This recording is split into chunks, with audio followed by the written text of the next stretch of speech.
Nu går vi över istället till varför jag inte, eller varför hennes agerande inte är okej. Att bryter man mot någonting 5 gånger, då bör man tänka till och byta. För ja, efter denna så kan vi väl fortsätta den diskussionen, så då har ni fått lite mer kött på benen. Så jag drar igång den direkt, den är lite längre.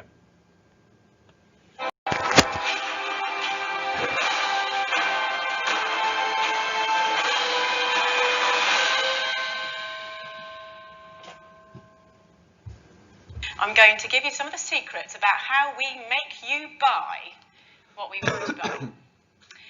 So as a marketer, when I'm first giving you a product, what's my job? Well, my job is to make you want it, to crave it, to need it, to think that it is the best innovation in food since sliced bread. But how do we do it? Well, I'm going to give you a really big example later that I'm going to break right down for you. But let's just start by looking at a few fun little things. So here we have Shreddies, an old favourite, been around for years, very popular in the UK and Canada. Without changing a single little thing about that product, they remarketed them, rebranded them as brand new diamond-shaped Shreddies. Food marketing genius right there. In the 1950s, there was a very important innovation in food. The instant mix cake, one of my personal favourites. When they were first brought out, all you needed to do was to add a little bit of water. Who's not going to love that? Well, actually, no one loved it. No one bought the bloody things. So they did a bit of research. And what they found was that the main consumer, the target consumer, the housewife, felt that it was cheating. They didn't want to pass off such an easy thing as their own baking to their partners, their husbands, their families, whatever. So what did the producers have to do? They had to make it harder. So now you had to add water and an egg. And sales exploded. But these examples, these are just chicken feed compared to what I really want to talk about tonight, and that is chickens and pigs and cows. So when we think about where chickens, etc. come from, we think about something a bit like that. That's also our instinctive idea, but we all know if we really think about it, if we think about it deeply, it's probably a little bit more like that. But that's a lot nicer. It's a lot more romantic. So how do we give you this impression? Well, there are 3 techniques that we use. The third of which is our secret weapon, and I am going to blow it for you tonight, so please stay primed for that. Let's look at technique number 1. Everybody believes what's on the label. So let's look at some examples. Some of my favourites, some of the ones I use all the time. I'll use farm fresh. I'll use 100% natural. I'll use butcher's choice. But what does that really actually mean?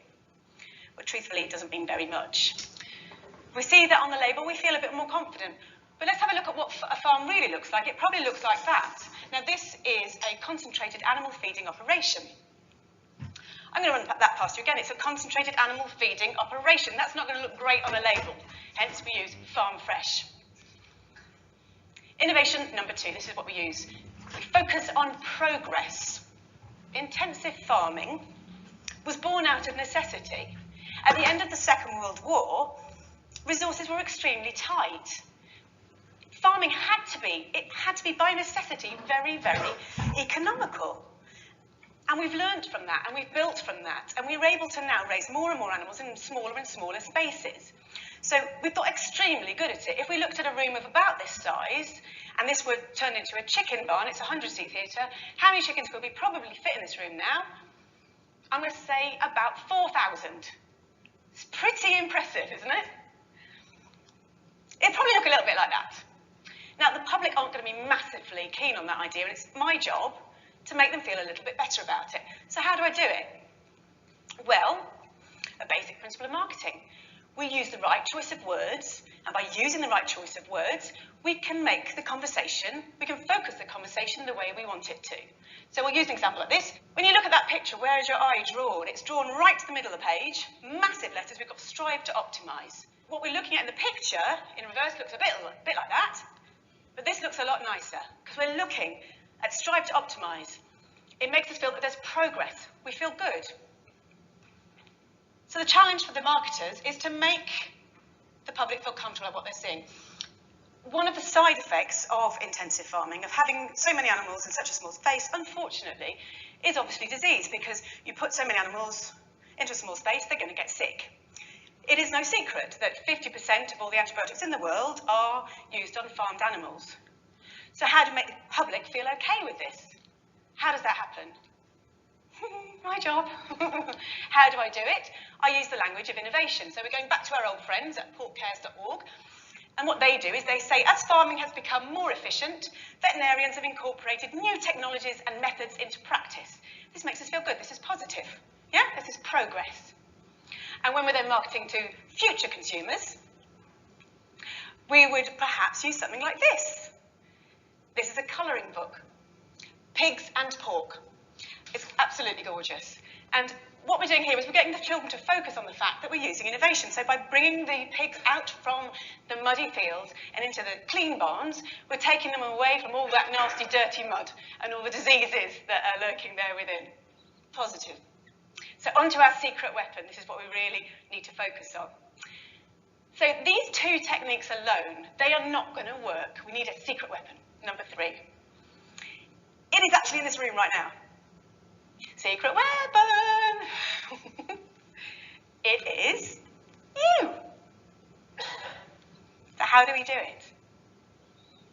When you're in the supermarket, you don't want to think about where those products have come from. You don't want to think about how those animals have been reared, how they've been treated. The power of willful ignorance cannot be overstated. This is systemized cruelty on a massive scale, and we only get away with it because everyone is prepared to look the other way. Thank you.